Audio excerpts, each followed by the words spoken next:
ආයුබෝවන්. අද අපි කතා කරන්නේ 21 වෙනි සියවසේ ශිෂ්‍යයා ගැන. අද කාලේ ශිෂ්‍යයෝ පෙර කාලේ ශිෂ්‍යයන්ට වඩා කොච්චර වෙනස්ද කියලා අපි බලමු.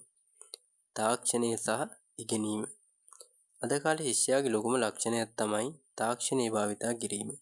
ලැප්ටොප්, ස්මාර්ට්ෆෝන්, ටැබ් වැනි උපකරණ ඔවුන්ගේ ප්‍රධාන ඉගෙනුම් මෙවලම් වෙලා තියෙනවා. පන්ති තුල පමණක් නොව අන්තර්ජාලය හරහා දැනුම ලබා ගන්න පුළුවන්. 21 වෙනි සියවසේ ශිෂ්‍යයාට අවශ්‍ය වෙන කුසලතා 4ක් තියෙනවා. ඒවා තමයි විවේචනාත්මක චින්තනය, sannivedana කුසලතා, සහයෝගී ක්‍රියාකාරීත්වය, නිර්මාණශීලීත්වය. මේවා 21st century skills 21 වෙනි සියවසේ කුසලතා කියලා හඳුන්වනවා.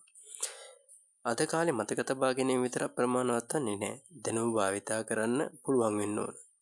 සමාජ වගකීම සහ ගෝලීය අවබෝධය. අද ශිෂ්‍යයා ගෝලීය පුරවැසියෙක්. වෙනස් සංස්කෘතීන් ගැන අවබෝධයක් තියෙන්න ඕන. පරිසරය ආරක්ෂා කිරීම, සමාජ මාධ්‍ය වගකීමෙන් භාවිතා කිරීම වගේ දේවලුත් ඔහුගේ ඇගේ වගකීමක්.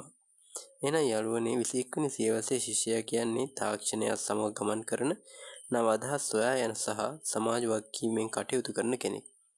මේ වීඩියෝ එක ඔයාලට වැදගත් නම් ලයික් කරන්න, ෂෙයා කරන්න, channel එක subscribe කරන්න අමතක කරන්න එපා.